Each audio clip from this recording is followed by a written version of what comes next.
आप देख रहे हैं समाचार एजेंसी ऑफ इंडिया में साइन न्यूज। नमस्कार दोस्तों, समाचार एजेंसी ऑफ इंडिया में एक बार फिर आपका स्वागत है। नागपुर से श्रमिक स्पेशल ट्रेन बीते दिवस शाम नागपुर से लखनऊ के लिए रवाना हुई। रेलवे स्टेशन पर रेलवे के कर्मचारियों के द्वारा ताली बजाकर इसे रवाना किया गया। ये रेलवे स्पेशल ट्रेन वैसे विवादों में घिरी दिख रही है। इसका कारण ये है कि इस ट्रेन से जाने वाले यात्रियों, जो मजदूर इससे गए हैं, उनसे किराया भी वसूलने की शिकायतें आई हैं। हालांकि रेलवे विभाग के द्वारा ये बताया गया है, केंद्र सरकार ये कह रही है कि 85% इस यात्रा का खर्च केंद्र सरकार उठाएगी, रेलवे उठाएगा और बाकी 15% संबंधित राज्य उठाएंगे। इसके बाद भी कुछ यात्रियों के द्वारा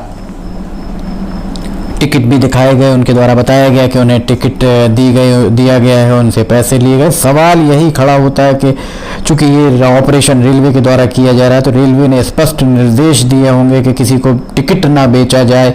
अगर टिकट बेचा गया है तो ये वाकई एक बहुत गंभीर बात है। इसका मतलब ये है कि कहीं ना कहीं कम्युनिकेशन गैप, संवादहीनता की स्थिति बनी हुई है, जिसके कारण रेलवे के परिचालन में किसी तीसरे व्यक्ति का हस्तक्षेप माना जा सकता है कि राज्य सरकार के द्वारा सूची तैयार की गई होगी कि कौन से मजदूर जाएंगे, पर रेलवे के द्वारा अगर इन्हें बिठाया गया और मजदूर उसमें टिकट दिखा रहे थे तो ये बहुत गंभीर बात है।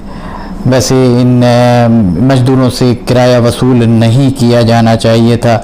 रेलवे के पहिए भले ही थमे हुए हों, पर नागपुर रेलवे स्टेशन पर यात्रियों का सामान, जरूरी सामान जो एक स्थान से दूसरे स्थान जाना है, उसे बाकायदा पहुंचाया जा रहा है, भिजवाया जा रहा है। आप देख सकते हैं किस तरह से रेलवे के कर्मचारी लगे हुए हैं।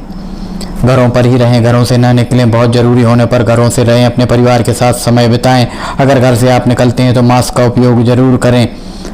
शासन प्रशासन का सहयोग करें, पुलिस का सहयोग करें। सर्दी खांसी बुखार होने पर चिकित्सक का परामर्श अवश्य लें। बेकार में अपने घरों से ना निकलें। आप देख सकते हैं किस तरह से नागपुर रेलवे स्टेशन का ये हम आपको दृश्य दिखा रहे हैं। नागपुर में माल की आवाजाही बाकायदा जारी है। नागपुर से समाचार एजेंसी ऑफ इंडिया के ब्यूरो की ये रिपोर्ट है। हम जल्द हाजिर होंगे, तब तक के लिए इजाज़त दीजिए। नमस्कार।